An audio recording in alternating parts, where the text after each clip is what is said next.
Hello friends, welcome to engineer section classes. I am your teacher Mohit Pant. आज हम एक नया सब्जेक्ट शुरू कर रहे हैं जो कि बहुत इंपॉर्टेंट सब्जेक्ट है। उसका नाम है पावर सिस्टम। ये बहुत इंपॉर्टेंट है। जो स्टूडेंट्स जो हैं आई मतलब जिन्होंने बीटेक किया है या जिन्होंने डिप्लोमा किया है या जो ITI जिन्होंने किया है और वो गवर्नमेंट एग्जाम की तैयारी कर रहे हैं, उनके लिए ये सब्जेक्ट बहुत इंपॉर्टेंट है। इससे बहुत सारे क्वेश्चंस फ्रेम होते हैं और हम इस सब्जेक्ट को जब कवर करेंगे, इसमें हम इसके थ्योरेटिकल जितने भी पार्ट्स जो थ्योरेटिकल टॉपिक्स होंगे एज वेल एज न्यूमेरिकल जितना भी इसमें पोर्शन होगा, हम इसमें सारा कंप्लीट करेंगे। और इसका जो हमारा फोकस रहेगा वो एग्जाम के पॉइंट ऑफ व्यू से रहेगा कि जितने भी हमारे एग्जाम्स होते हैं, भले ही वो AE के हो, JEE को या डिप्लोमा लेवल के जितने भी एग्जाम्स हो, उसमें जितने सारे क्वेश्चन फ्रेम होते हैं, उन सारे क्वेश्चन की थ्योरेटिकल पार्ट को हम यहाँ पे कवर करें, एज वेल एज हम उसके न्यूमेरिकल पोर्शन को भी यहाँ पे क्या कर लें, कवर कर लें। ठीक है, चलिए इसको शुरू करते हैं। Power system. पावर सिस्टम क्या है? दो शब्द को कंबाइन करके बनाया गया है। पहला शब्द है पावर, फिर क्या है? सिस्टम। अगर हम पावर पे फोकस करें, पावर क्या है? पावर का एक्चुअली जो डेफिनेशन होती है वो होती है रेट ऑफ डूइंग वर्क। कोई भी वर्क जो हो रहा है वो किस गति से हो रहा है, वो हमारी पावर होती है। तो पावर कहीं ना कहीं एनर्जी को आपका वो करता है, ये रिप्रेजेंट करता है। तो एनर्जी और पावर दोनों कहीं ना कहीं सेम चीज ही है। अगर आप एनर्जी को बोलोगे कि पावर के टर्म में क्या होती है, तो power utilize for a time, उसको हम एनर्जी भी बोल सकते हैं। तो एनर्जी और पावर दोनों क्या है? सेम चीज ही है। अगर हम इलेक्ट्रिकल की बात करते हैं, तो इलेक्ट्रिकल में जब हम पावर की बात करते हैं तो it is same as electrical energy. ठीक है, तो पावर आप कंफ्यूज मत होइए, दोनों पावर बोलिए। अगर हम उसको इलेक्ट्रिकल पावर बोले, हम इलेक्ट्रिकल एनर्जी बोले, they both are same thing. ठीक है ना, they both are same thing. तो वो एक तौर से जो हम यहाँ पे हम जो पावर की बात कर रहे हैं वो इलेक्ट्रिकल पावर है, जो कि हमारी इलेक्ट्रिकल एनर्जी है। और उस इलेक्ट्रिकल एनर्जी की हेल्प से क्या होता है, हमारे जितने भी लोड है, हमारे होम अप्लायंस हैं, फॉर एग्जाम्पल बल्ब हो गया, पंखा हो गया, या रेफ्रिजरेटर हो गया, टीवी हो गया, ये सब इलेक्ट्रिकल एनर्जी पे ही वर्क करते हैं। मतलब ये वर्क करने के लिए इलेक्ट्रिकल पावर इनको मिलती है, तब जाके ये क्या करते हैं, वर्क करते हैं। ठीक है, तो जो पहला सेंटेंस जो हम यहाँ पावर सिस्टम में बोलते हैं वो पावर है, वो कहीं ना कहीं इलेक्ट्रिकल एनर्जी को दर्शा रहा है। ठीक है ना। अब हम बात करते हैं पावर सिस्टम की। तो जब हम पावर सिस्टम की बात करते हैं तो यहां पे क्या होता है, ये इसको हम 3 पार्ट में डिवाइड करते हैं। पहला होता है जनरेशन, फिर होता है ट्रांसमिशन, और थर्ड होता है डिस्ट्रीब्यूशन। जनरेशन, ट्रांसमिशन और distribution. Generation system, transmission system और डिस्ट्रीब्यूशन सिस्टम। इन तीनों सिस्टम्स को अगर मैं कंबाइन कर दूंगा तो मेरा क्या बन जाता है, पावर सिस्टम बन जाता है। जिसमें जनरेशन का मतलब होता है इलेक्ट्रिकल एनर्जी को जनरेट करना। इलेक्ट्रिकल एनर्जी को जनरेट करना। जनरेशन में हमारे पास बहुत सारे पावर प्लांट्स होते हैं। For example hydro power plant, steam power plant, ये nuclear power plant and many mores. तो जनरेशन में क्या होता है, आपकी इलेक्ट्रिकल एनर्जी का जनरेशन होता है। ठीक है, अब नेक्स्ट आता है ट्रांसमिशन सिस्टम का। ठीक है, तो ट्रांसमिशन सिस्टम बेसिकली क्या काम होता है कि जो हमारे पास जनरेशन होता है वो लोड साइड से बहुत दूर होता है, रिमोट एरियाज में होता है। अगर हम हाइड्रो पावर प्लांट की बात करें या हम स्टीम पावर प्लांट की बात करें तो वो रिमोट एरियाज में होते हैं, वो रेजिडेंशियल एरियाज में या फिर जो लोड सेंटर्स होते हैं उनसे बहुत दूर होते हैं। तो क्या होता है, अगर हमें वहां से वहां बिजली पहुंचानी है तो वो उतनी दूर भेजने के लिए हम हेल्प लेते हैं ट्रांसमिशन सिस्टम की। तो ट्रांसमिशन सिस्टम का काम क्या है, बिजली को, इलेक्ट्रिकल एनर्जी को, इलेक्ट्रिकल पावर को जहां डिस्ट्रीब्यूट होनी है, जहां पे पहुंचानी है, वहां उसको पहुंचाने का काम कौन करता है, ट्रांसमिशन सिस्टम करता है। उसके बाद हमारा नेक्स्ट जो लास्ट जो सिस्टम वो होता है डिस्ट्रीब्यूशन सिस्टम। डिस्ट्रीब्यूशन सिस्टम का काम क्या होता है, बिजली को देना, लोड को सप्लाई करना। ठीक है, अब लोड को किस तरह सप्लाई करना, तो बिकॉज हमारे जो लोड्स होते हैं वो अलग अलग लोड है हमारे। जैसे हमारा अगर हम बोले इंडस्ट्रियल लोड है, बड़ी कंपनीज होती हैं, वो हैवी कंपनीज जो हैवी लोड्स होते हैं, है ना, और स्मॉल लोड्स होते हैं, जैसे छोटी इंडस्ट्रीज होती हैं, और छोटा मतलब अगर हम देखा जाए कोई मॉल्स हो गया या अपार्टमेंट्स हो गए, वो छोटे लोड्स हो गए। फिर हमारे कॉमर्शियल लोड्स होते हैं, फिर हमारे डोमेस्टिक लोड्स होते हैं। तो सब लोड्स की जो रिक्वायरमेंट होती है, वोल्टेज होती है, पावर रिक्वायरमेंट अलग अलग होती है। तो डिस्ट्रीब्यूशन से ये सिस्टम का काम क्या है, जो लोड जैसा है उसको उसके अकॉर्डिंग की सप्लाई प्रोवाइड करता है कौन, डिस्ट्रीब्यूशन सिस्टम। ठीक है, तो इन तीनों का कॉम्बिनेशन बात करें, जनरेशन का, ट्रांसमिशन का और डिस्ट्रीब्यूशन का, इन तीनों के कॉम्बिनेशन को हम क्या बोलते हैं, पावर सिस्टम बोलते हैं। ठीक है, अब देखो आज से पहले जब जनरेशन हुआ था, अगर आज हम बात करें 50 60 70 साल पहले की बात, या फिर मतलब 60 साल 70 साल पहले की बात करें, जब जनरेशन होता था तो वो छोटे लेवल पे जनरेशन होता था। ठीक है, मतलब वो मिनी प्लांट्स होते थे, छोटे जनरेटर होता। उस दौरान क्या होता था कि जनरेशन यहाँ पे हो रहा है और लोड उसके पास ही होता था। जैसे मतलब जनरेशन इस एरिया में तो विद इन 1 किलोमीटर के अंदर दायरे में आपका क्या होता था, लोड होता था। तो उस दौरान हमें ट्रांसमिशन सिस्टम की जरूरत नहीं पड़ती थी, क्योंकि जनरेशन भी पास है और लोड भी पास है, तो हमें ज्यादा उसको ये ट्रांसमिशन नहीं करना होता, मतलब भेजना नहीं होता था। तो पहले के जमाने में ट्रांसमिशन की जरूरत नहीं पड़ती थी। बट अब हुआ क्या है कि डिमांड बहुत हो गई है, लोड बहुत बढ़ गया है। पहले तो लोड कम हुआ करता था, अब लोड क्या हो गया, काफी हमारा बढ़ गया और वास्ट इंक्रीज हो गया, लोड बढ़ गया है, लोड बसेस हमारी बहुत बढ़ गई हैं। तो उनकी डिमांड फुलफिल करने के लिए हमें जनरेशन भी बहुत ज्यादा करना पड़ता है। अब बड़ा जनरेशन करने के लिए हमें बड़ी एरिया की ये जरूरत होती है, जो रिमोट एरियाज की, मतलब रिमोट एरिया मतलब आसपास कोई गांव ना हो या रेजिडेंशियल एरिया ना हो, वो रेजिडेंशियल एरियाज में या अर्बन एरियाज में या आबादी वाले क्षेत्र में हम जनरेशन नहीं करते, तो हमें बहुत दूर करना पड़ता है, शहर से बहुत दूर गांव के इलाकों में, पहाड़ों में करना पड़ता है। मतलब कम से कम देखा जाए शहर से 200 किलोमीटर 300 किलोमीटर दूर करना पड़ता है।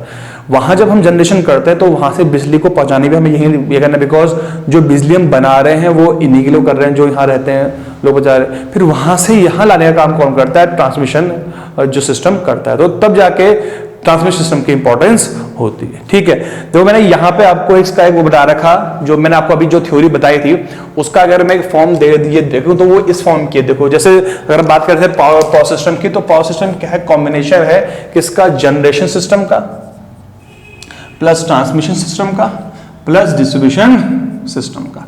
जनरेशन में क्या होता है, बिजली मतलब इलेक्ट्रिकल एनर्जी को हम जनरेट करते हैं डिफरेंट पावर प्लांट्स की हेल्प से। उसके बाद ट्रांसमिशन सिस्टम क्या करता है, उसको ट्रांसमिट करता है, भेजता है ट्रांसमिशन सिस्टम। उसके बाद फिर हमारा उसका डिस्ट्रीब्यूशन हो जाता है। ट्रांसमिशन जो सिस्टम होता है वो बेसिकली इसको हम दो पार्ट में डिवाइड करते हैं, एक होती है प्राइमरी ट्रांसमिशन लाइन और दूसरी होती है सेकेंडरी ट्रांसमिशन लाइन होता है। देखो जनरेशन अगर 11 केवी में होता है, उसके बाद हम ट्रांसमिशन करते हैं तो ट्रांसमिशन में दो लाइन आती है, एक आती है प्राइमरी ट्रांसमिशन लाइन और एक क्या होती है secondary transmission. Primary transmission line 132 केवी के आसपास होती है, मैं आपको रैंडम बता रहा हूँ, 220 केवी भी हो सकती है, 765 इंडिया में सबसे 765 केवी जो सबसे हाईएस्ट है। ठीक है, लेकिन मैंने आपको समझाने के लिए कितनी ले रखी है, 132 केवी ले रखी है।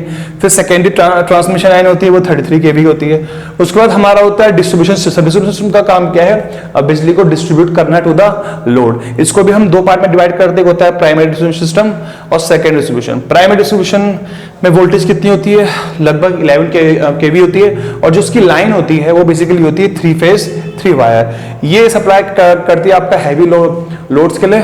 और दूसरी लाइन है सेकेंडरी डिस्ट्रीब्यूशन लाइन, ये लगभग 400 वोल्ट होती है और 3 फेज 4 वायर होती है, और ये होती है स्मॉल लोड्स के बारे में। ठीक है ना, तो ये मैंने आपको जो अभी थ्योरी आपको ये समझाई थी उसका एक थोड़ा सा डायग्राम टाइप का ब्लॉक डायग्राम हो गया। ठीक है, अब एक काम करते हैं, अब मैं आपको पावर सिस्टम का एक जो उसका पूरा एनालिसिस ये जो मतलब ये जो डायग्राम है, एक लेआउट है, वो समझाता हूं। उससे आपको पूरा आइडिया आ जाएगा कि ये क्या होता है, ये क्या होता है और कैसे कैसे आपकी ये चीजें हमारी क्या होती है, मतलब ट्रांसफर होती है और फॉर्म होती है। ठीक है, चलिए शुरू करते हैं। अच्छा, अब हम पढ़ते हैं, एक मैंने पावर सिस्टम का लेआउट डायग्राम बना रखा है। इसमें तीनों पार्ट को हमने ब्रीफ से दिखा रखा है, जनरेशन को भी, ट्रांसमिशन को भी और सेकेंड डिस्ट्रीब्यूशन लाइन की। ठीक है, पहले मैं आपको बारीक बारीक से सारे पार्ट्स का ये बता देता हूं कि कौन से पार्ट्स क्या होते हैं।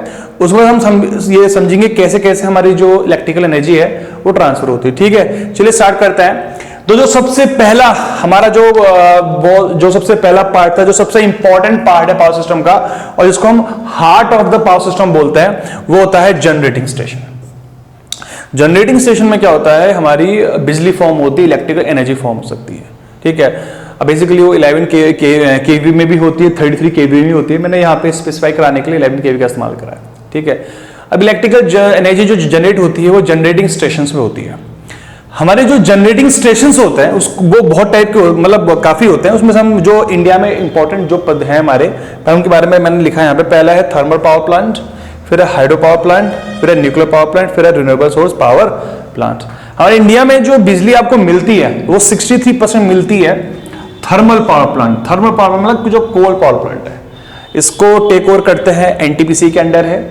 फिर हाइड्रो पावर प्लांट, ये कितना करती है, 12% करती है। ये जो एनएचपीसी हो गया, बाकी छोटे mini micro hydro power plants भी होते हैं, ठीक है। उसकी एनर्जी कितनी है, 12% है। न्यूक्लियर पावर प्लांट की बहुत कम है, कितनी है, 2% है। और जो हमारा रिन्यूएबल सोर्स पावर प्लांट है उसकी 23% है। रिन्यूएबल सोर्स में क्या क्या आता है हमारे, solar power plant, wind power plant और टाइडल पावर प्लांट वगैरह वगैरह, ठीक है। तो उसका एनर्जी कंज्यूम कितना है, 23%। तो आप देखोगे कि थर्मल पावर में सबसे ज्यादा है और कितना है, 63%, ठीक है। तो जो पहला पार्ट है वो हमारा जनरेटिंग सिस्टम होता है। जनरेटिंग सिस्टम में क्या होता है, हमारी यहाँ पे जनरेशन होता है, ठीक है। जनरेशन के बाद हमारी लाइंस जाती हैं आगे को, ठीक है। उसके बाद हमारा यहाँ पे स्टेप अप होता है, तो स्टेप अप वोल्टेज होती है। यहाँ पे हमारे क्या लगा है, ट्रांसफार्मर लगा होता है, ठीक है। इसके बाद बिजली जो आपकी बनी उसको ट्रांसमिट करना है, तो बिजली को भेजने के बाद मैंने आपसे कहा था कौन करता है, ट्रांसमिशन सिस्टम करता है। तो देखोगे ट्रांसमिशन जो सिस्टम होता है उसमें हम ट्रांसमिशन सिस्टम को हमने दो पार्ट में डिवाइड किया था। एक थी primary transmission line. Primary transmission line कितनी की है, देखो 132, ये 132 ये केवी की लाइन है, ठीक है। तो ये हमारी 132 केवी की लाइन होती है जो कि हमारी प्राइमरी ट्रांसमिशन लाइन के अंदर आती है। जो प्राइमरी ट्रांसमिशन लाइन होती है बहुत लंबी लाइन होती है, इसकी जो लेंथ हो सकती है 150 किलोमीटर से ऊपर सकती है, 200 किलोमीटर, और बहुत लंबी लेंथ की होती है, ठीक है। और इसमें जो वोल्टेज होती है बहुत हाई भी होती है। आपने देखा होगा जब आप ट्रेन से कभी ट्रेवल करते होगे तो आपको रास्ते में कभी ऐसे टावर देखते होंगे, उसमें आपको तार भी दिखते होंगे ऐसे ऐसे। तो वो जो लाइंस होती है basically they are primary transmission line. उसके बाद जो नेक्स्ट आती है, नेक्स्ट हमारी आती है सेकेंडरी ट्रांसमिशन लाइन आती है। सेकेंडरी ट्रांसमिशन लाइन जो होती है ये 33 केवी की होती है, और ये ज्यादा बड़ी लाइन नहीं होती, ये छोटी लाइन होती है, ठीक है। ये छोटी सी लाइन होती है, ज्यादा बड़ी लाइन नहीं होती है, और इसकी वोल्टेज भी 33 केवी होती है। ये भी एक तौर से ट्रांसमिशन लाइन ही है, लेकिन ये छोटी ट्रांसमिशन लाइन होती है और इसकी वोल्टेज भी कम होती है, और ये थोड़ी बड़ी ट्रांसमिशन लाइन होती है, ठीक है। और देखो हो क्या रहा है, इसमें 132 ये केवी थी, इसमें 33 केवी है, तो बेसिकली हुआ क्या, वोल्टेज आपकी घट गई यहां से, ठीक है। तो जहां पे ट्रांसमिशन लाइन का एंड हो जाता है, ट्रांसमिशन लाइन का एंड हो जाता है, उसके बाद क्या होती है, हमारा डिस्ट्रीब्यूशन का पार्ट शुरू होता है। जहां पे ट्रांसमिशन लाइन का एंड, तो यहां ट्रांसमिशन का एंड हो गया है, तो इसके बाद जब वोल्टेज घटी, कम हुई, तो उसके बाद जो पार्ट आता है वो डिस्ट्रीब्यूशन लाइन, डिस्ट्रीब्यूशन सिस्टम का पार्ट आ जाता है। मैंने आपको पिछले ये जो वीडियो, ये जो मैंने इसमें आपको डायग्राम बताया था, मैंने इसमें लिखा था कि जो डिस्ट्रीब्यूशन सिस्टम होता है हम उसको दो पार्ट में डिवाइड कर देते हैं। एक होती है प्राइमरी डिस्ट्रीब्यूशन लाइन और एक क्या होती है, सेकेंडरी डिस्ट्रीब्यूशन लाइन। तो ये प्राइमरी डिस्ट्रीब्यूशन लाइन है, यहां से लेके यहां तक का, मतलब जहां पे सेकेंडरी लाइन हमारी क्या हुई, सेकेंडरी ट्रांसमिशन लाइन खत्म हुई, उसके बाद की जो आपकी लाइन शुरू हो रही है 11 केवी वाली लाइन जो है, ये क्या है, प्राइमरी डिस्ट्रीब्यूशन लाइन है। प्राइमरी डिस्ट्रीब्यूशन लाइन क्या करती है, बेसिकली ये सप्लाई करती है सेकेंडरी, मतलब जो एक तो बहुत हैवी लोड्स को सप्लाई इनका देना होता है, जो बहुत हैवी लोड, जैसे मान लीजिए जैसे कि हमारी बड़ी इंडस्ट्रीज है ना, बहुत बड़ी बड़ी इंडस्ट्रीज हैं, उनकी पावर रिक्वायरमेंट बहुत हाई होती है, तो वो कम पावर में वर्क नहीं करती हैं, तो उनको हाई पावर ऑपरेशन के लिए हाई वोल्टेज की रिक्वायरमेंट होती है, ठीक है। तो उसके लिए हम क्या करते हैं, ये जो प्राइमरी डिस्ट्रीब्यूशन लाइन है, डायरेक्टली ये जो सबस्टेशन होता है यहाँ पे, ये इनको सप्लाई करता है, और बेसिकली सप्लाई मैंने ले लिया है कि 11 केवी की लाइन होती है, ठीक है। अच्छा, जो प्राइमरी डिस्ट्रीब्यूशन लाइन होती है ये बेसिकली मतलब जो ये जहां से निकल रही है, इसकी कुछ लाइन तो आपका आगे जाके सेकेंडरी डिस्ट्रीब्यूशन लाइन में वो जाती, कन्वर्ट हो जाती स्टेप डाउन होने के बाद। कुछ लाइनें लोड के पास जाती हैं, जैसे कि आपकी ये लाइन गई है यहां से, ये लाइन फॉर द बिग, बहुत बड़े बड़े लोड्स के लिए होती है। जो ये लाइन जारी है बड़े बड़े लोड्स के लिए, जो हमारी प्राइमरी डिस्ट्रीब्यूशन लाइन है, इन लाइंस को हम बोलते हैं फीडर लाइन। इनको हम क्या बोलते हैं, फीडर लाइन से बोलते हैं। ये भी फीडर लाइन है। फीडर लाइन क्या होती है, पहली बात तो फीडर क्या करता है, आपका दो स्टेशंस को या दो छोटे, जैसे यहाँ पे वो प्राइमरी डिस्ट्रीब्यूशन और सेकेंडरी डिस्ट्रीब्यूशन जो है उसको वो करता है, लिंक करता है। और उसके साथ साथ जो हमारी फीडर लाइन होती है, जो हमारे बहुत हैवी लोड्स होते हैं, बहुत बड़े लोड्स होते हैं, जो इंडस्ट्रीज होती हैं, उनके लिए जो लाइन हमारी जाती है उसको हम क्या बोलते हैं, फीडर लाइन बोलते हैं। फीडर लाइन बेसिकली क्या होती है, ये कांस्टेंट करंट लाइन होती है। इसमें करंट क्या होती है, कांस्टेंट होती है, और इसकी डिजाइनिंग होती है लोड के अकॉर्डिंग, लोड कितनी करंट मांग रहा है, ठीक है। इस लाइन में करंट क्या रहती है, मोस्टली कांस्टेंट रहती है, और ये एक पर्टिकुलर लोड के लिए ही होती है। जैसे कि मान लो जो ये फीडर लाइन आ रही है आपके यहां से दिख रहा है आपको, ये जो फीडर लाइन आ रही है ये इस लोड के लिए है खाली, इसमें कोई दूसरा लोड आपका टैपिंग नहीं कर सकता। उसको टैपिंग मतलब होता है कि एक लाइन में एक से ज्यादा लोड अपना पावर ले रहे हैं, उसको हम टैपिंग बोलते हैं, उसको बोलते हैं लाइन टैपिंग। फीडर लाइन में कोई टैपिंग नहीं होती। फीडर लाइन बेसिकली क्या होती है, एक पर्टिकुलर लोड के लिए होती है या पर्टिकुलरली सब स्टेशंस के लिए होती है, ठीक है ना। उसमें कोई टैपिंग नहीं कर सकता, उससे कोई दूसरा, जैसे एक लाइन आ रही है तो उससे कोई, वो जिसके लिए गई है उससे वही सप्लाई लेगा। तो जैसे देखो यहाँ पे जो फीडर लाइन आ रही है वो इसके लिए है, यहाँ फीडर लाइन आ रही है वो इस सब स्टेशन के लिए है, यहाँ को उसको वोल्टेज को कम करने के लिए। इनमें बीच में कोई टैपिंग नहीं करता, इसको बोलते हैं हम फीडर लाइन। इसकी डिजाइनिंग जो होती है कांस्टेंट, मतलब करंट की, आपको करंट कितनी फ्लो करानी है, ये करंट की रिक्वायरमेंट कितनी उस पर होती है, क्योंकि करंट कांस्टेंट रहती है। और दूसरी चीज क्या है, फीडर लाइन में हमारी टैपिंग नहीं होती, इसमें कोई मतलब कोई दूसरा बंदा लोड उठा नहीं सकता, ठीक है। तो ये हो गया हमारा प्राइम डिस्ट्रीब्यूशन लाइन होगी। प्राइम डिस्ट्रीब्यूशन 3 फेज 3 वायर होती है, मतलब 3 फेज आपका सप्लाई होगी, और वायर भी कितनी है, 3 वायर को, 3 वायर है यहाँ पे, 3 वायर आपकी चल रही है, तो लोड भी हमारा 3 फेज है। उसके बाद हमारी वोल्टेज थोड़ी और कम हुई, तो वोल्टेज जहां पे हमारा क्या होती है, जो दूसरी लाइन आती है ये होती है सेकेंडरी डिस्ट्रीब्यूशन लाइन होती है। सेकेंडरी डिस्ट्रीब्यूशन लाइन जो होती है वो होती है 3 फेज 4 वायर होती है, 3 फेज 4 वायर होती है। इसमें क्या होता है, तो पहली बात तो यहाँ वोल्टेज घटती है, ठीक है। और 4 वायर मतलब जो यहाँ पे 4th वायर क्या है इसको समझ लेते हैं। तो पहली तो जो पहली की 3 वायर तो वही लाइव वायर हो गई, RYB, रेड येलो ब्लू। जो 4th वायर होती है ये होती है न्यूट्रल वायर। अब इस न्यूट्रल वायर की इंपॉर्टेंस क्या होती है कि जो ये 4 वायर आपकी आ रही है लाइन, जो हमारी सेकेंडरी डिस्ट्रीब्यूशन लाइन है, जो 3 फेज 4 वायर है, ये 4 वायर के एडवांटेज क्या है, इस लाइन को हम मिक्स लोडिंग वायर भी बोलते हैं। मैं 3 फेज 4 वायर जो लाइन है, इस लाइन को एक नाम और दे रहा हूं, ये नाम होता है मिक्स लोडिंग। इसका नाम क्या होता है, मिक्स लोडिंग होता है। अब आप बोलोगे मिक्स लोडिंग क्या होती है, मिक्स लोडिंग होती है ऐसी लाइन या ऐसी लोडिंग जहां पे आपको 3 फेज और सिंगल फेज साथ साथ में मिलता है। जहां पे आपको क्या होता है, 3 फेज और सिंगल फेज का मिल रहा है, एक साथ मिल रहा है। जैसे ये लाइन जो है, जो सेकेंडरी डिस्ट्रीब्यूशन लाइन आ रही है, इसमें 3 फेज हो रहा है, इसमें आपको 3 फेज भी मिल रहा है और सिंगल फेज भी मिल रहा है। देखो कैसे मिल रहा है, देखो यहां देखो जब लाइन आगे आ रही है तो ये जो बड़ा लोड है, जैसे आपका 3 फेज स्मॉल लोड है, यहां से जो आपकी वोल्टेज आ रही है 400 वोल्ट आ रही है। यहाँ जो ये लोड है ये 3 फेज का लोड है, पर ये स्मॉल लोड है। जैसे स्मॉल हमारी फैक्ट्रीज हो गई, स्मॉल फैक्ट्रीज हो गई, या हमारे मॉल्स हो गए, अपार्टमेंट्स हो गए, उसमें हमें 3 फेज की रिक्वायरमेंट होती है। लेकिन जो हमारे जो छोटे मतलब जो हमारे घर होते हैं, डोमेस्टिक सप्लाई होती है, उसमें सिंगल फेज। देखो तो सिंगल फेज के लिए हमने क्या करा, सिंगल फेज क्या होता है, सिंगल फेज होता है फेज टू न्यूट्रल होता है, फेज टू न्यूट्रल। तो मैंने करा एक वायर मैंने एक फेज में कर दी, आर में लगा दी, और दूसरी मैंने कहां लगा दी, न्यूट्रल में लगा दी, तो आपको मिल गई फेज वोल्टेज मिल गई। और ये कितनी होती है, 230 वोल्ट के आसपास होती है। दूसरी मैंने कहां लगाई, वाई पे लगाई, और फिर कहां लगा दी, एन में, तो मुझे यहां वोल्टेज कितनी, Y N.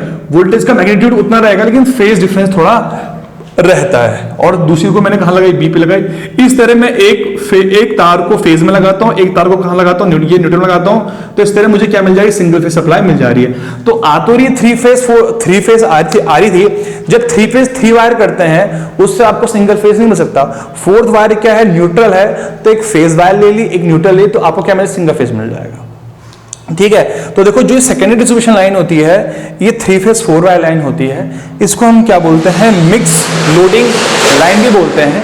Mix loading line का मतलब क्या हो गया कि इसमें 3 फेज और सिंगल फेज दोनों क्या आ रहे हैं, साथ साथ आ रहे हैं। अच्छा एक चीज और है, जो ये सेकेंडरी डिस्ट्रीब्यूशन लाइन आपकी है, ये जो आ रही है 4 वायर, इसका एक नाम और है, इसको हम बोलते हैं डिस्ट्रीब्यूटर बोलते हैं। इसको हम क्या बोलते हैं, डिस्ट्रीब्यूटर बोलते हैं, मैं इसको यहां लिख रहा हूं नीचे, इसको इस लाइन को हम क्या बोलते हैं, जो लाइन दिख रही है ना आपको ये 3 फेज 4 वायर, इसको हम क्या बोलते हैं, इसको हम बोलते हैं डिस्ट्रीब्यूटर भी बोलते हैं। जैसे प्राइमरी डिस्ट्रीब्यूशन लाइन जो लाइन थी जो लोड के पास जा रही है, इसको हम क्या बोलते हैं, फीडर लाइन बोलते थे, क्या बोलते हैं, फीडर लाइन बोलते थे। ठीक है, उस तरह जो ये लाइन है, जो ये लाइन आ रही है हमारी, जो सेकेंड डिस्ट्रीब्यूशन लाइन है, जो है सप्लाई आ रही है 3 फेज हो रहा है, इसको हम डिस्ट्रीब्यूटर भी बोलते हैं। डिस्ट्रीब्यूटर क्या होता है, जैसे आपने देखोगे हमारे घरों के पास आसपास 4 लाइनें आती हैं, वो 3 लाइव वायर होती है, न्यूट्रल होती है, वही हमारी डिस्ट्रीब्यूटर होती है। डिस्ट्रीब्यूटर में क्या होता है, टैपिंग्स होती है, मतलब डिस्ट्रीब्यूटर लाइन से कोई भी लोड सप्लाई ले सकता है। जैसे देखो यहां तो एक ही लाइन आ रही है, इससे इसने भी सप्लाई ली, इसने भी ली, इसने भी ली और इसने भी ली, हो सके आगे जाके और भी कुछ लोग ले सकते हैं। तो यहां पे टैपिंग अवेलेबल होती है। यहां टैप, जैसे जो फीडर है इसमें कोई टैपिंग नहीं होती है। अगर सबस्टेशन से कोई फीडर लाइन जा रही है तो पर्टिकुलर लोड के लिए ही जाएगी, उसमें करंट क्या रहेगी, कांस्टेंट रहती है और उसमें कोई टैपिंग नहीं कर सकता, कहीं उसमें इंटरफेयर नहीं कर सकता।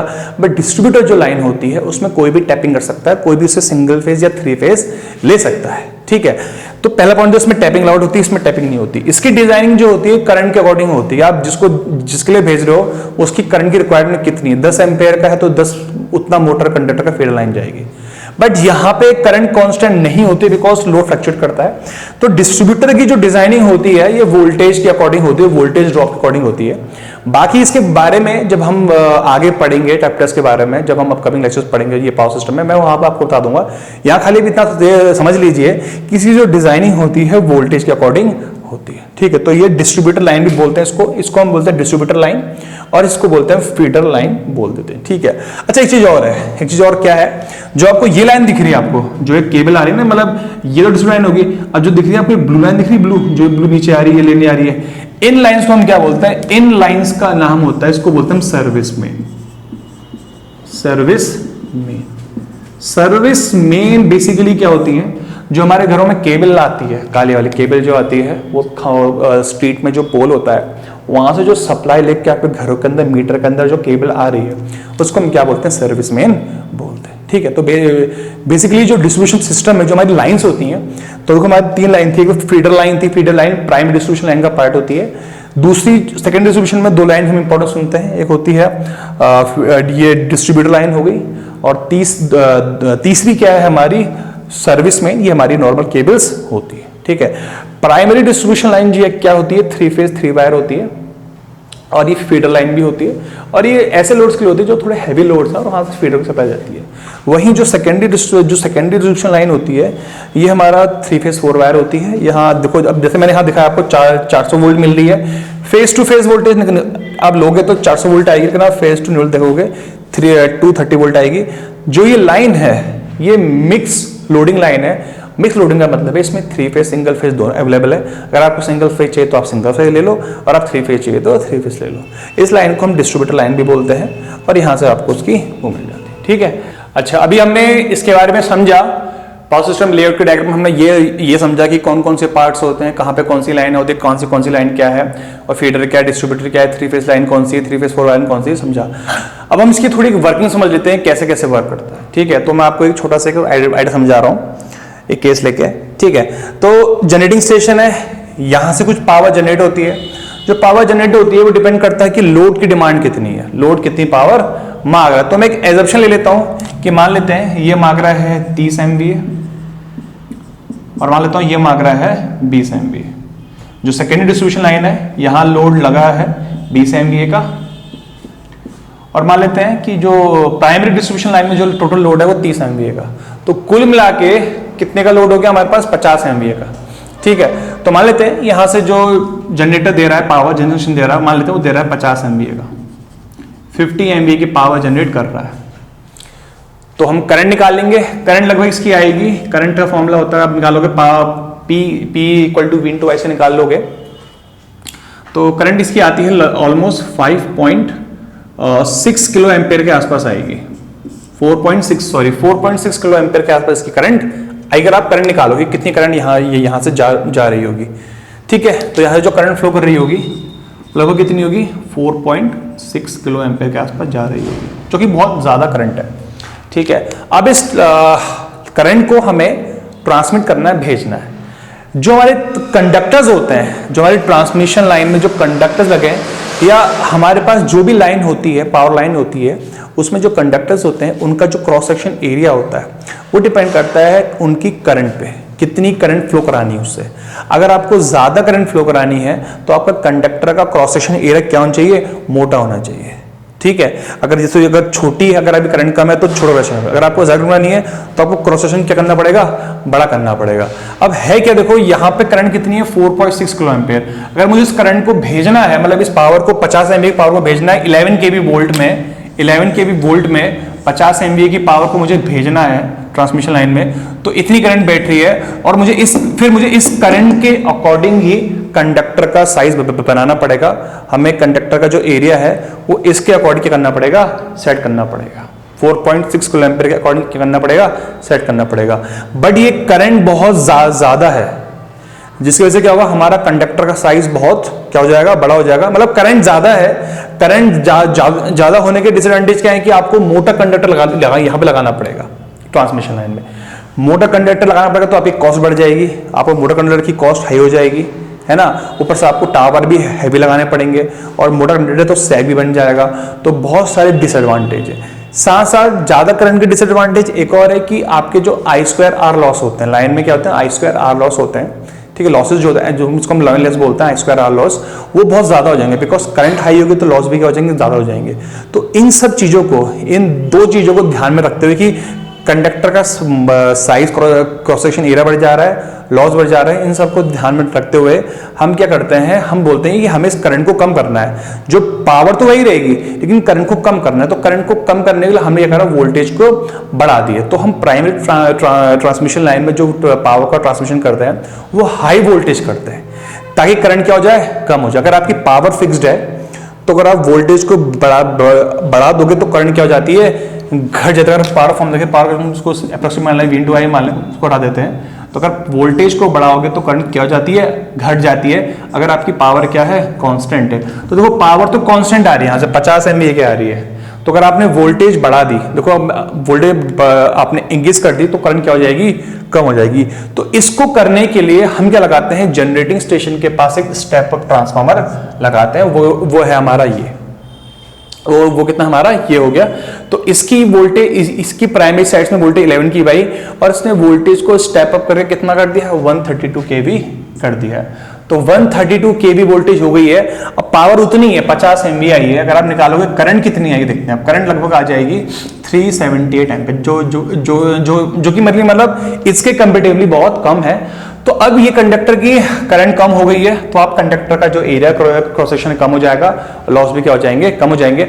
अब हम इस 50 MVA की पावर को प्राइमरी ट्रांसमिशन लाइन में क्या कर देते हैं, भेज देते हैं।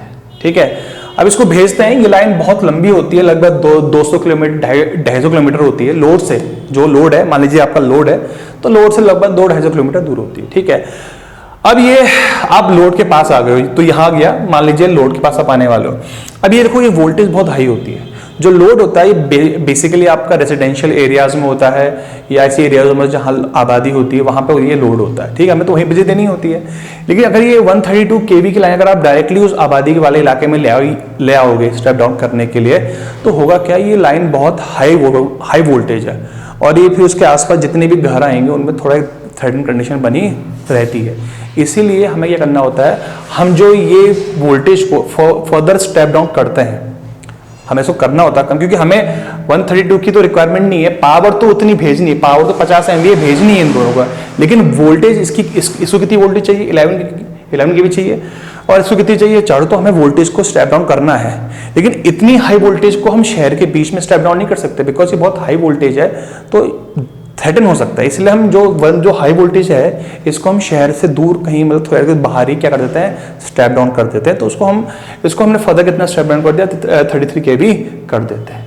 तो 33 kV के बाद फिर हम इसको फॉरवर्ड भेजते हैं, और इसको हम भेजते हैं डिस्ट्रीब्यूशन वाले के पार्ट के।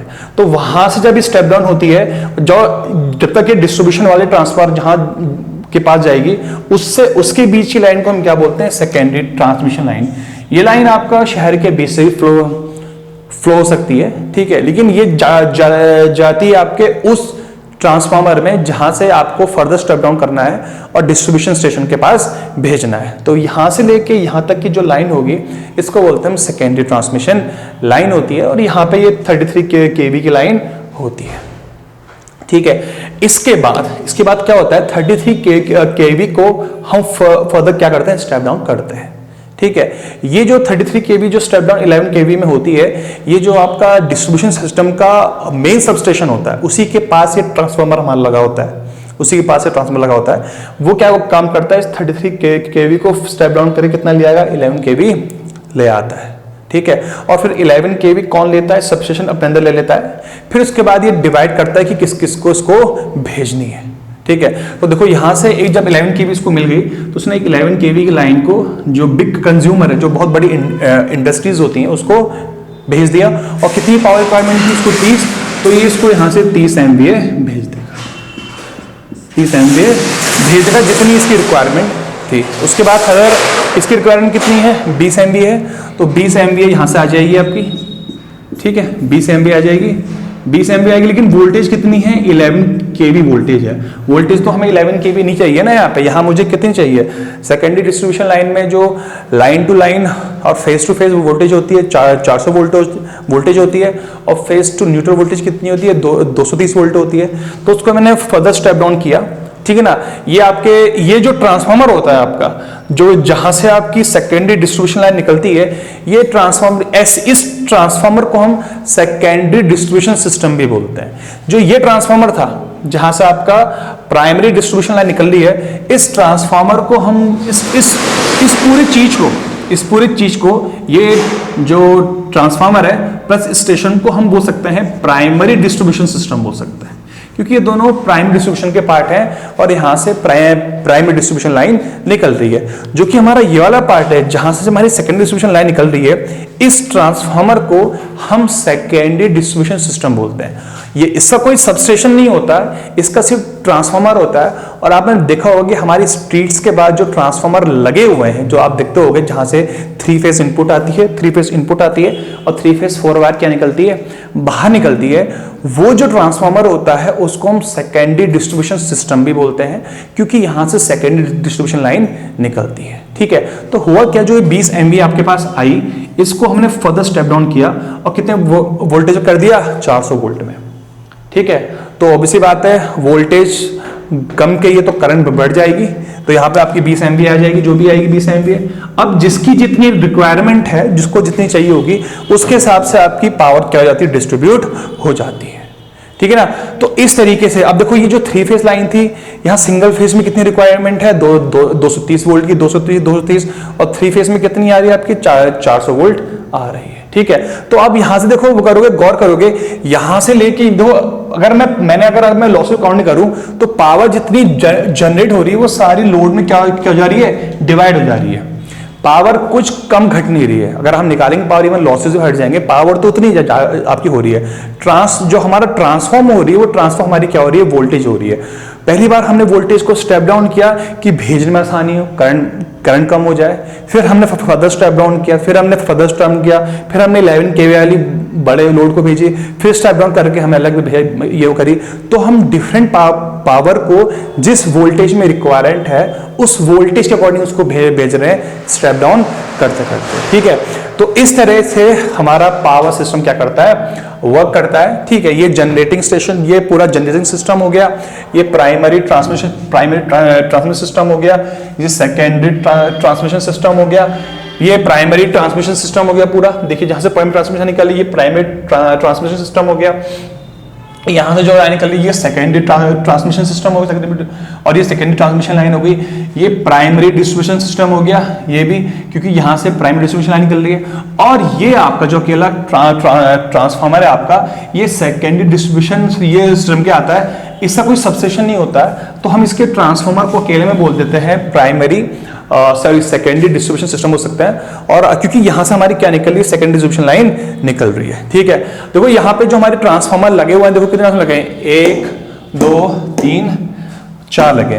देखो जनरेशन के पास के ट्रांसफार्मर को छोड़ के बाकी सारे ट्रांसफार्मर हमारे क्या है, स्टेप डाउन है। जनरेशन के पास जो हमारा ट्रांसफार्मर होता है ये हमेशा स्टेप अप होता है। और आप पढ़ोगे स्टेप अप ट्रांसफार्मर वैसे भी कहीं इस्तेमाल नहीं होता है, सिर्फ यहां पे इस्तेमाल होता है, जनरेटिंग साइड में होता है। और बाकी पावर सिस्टम में सिर्फ जनरेटिंग साइड को छोड़ के बाकी पूरे पावर सिस्टम में जितने भी ट्रांसफार्मर हमारे इस्तेमाल होते हैं वो स्टेप डाउन ही होते हैं। देखो यहाँ पे भी कौन सा स्टेप डाउन हो रहा है, यहाँ पे भी कौन सा स्टेप डाउन हो रहा है, यहाँ पे भी कौन सा हो रहा है, स्टेप डाउन। बस यहीं पे अकेला कौन सा हमारा स्टेप अप होता है। यहाँ पे जो ट्रांसफार्मर होता है वो स्टार डेल्टा कनेक्शन वाला होता है, इसमें न्यूट्रल नहीं होता है, डेल्टा स्टार होता है, विद न्यूट्रल नहीं होता है।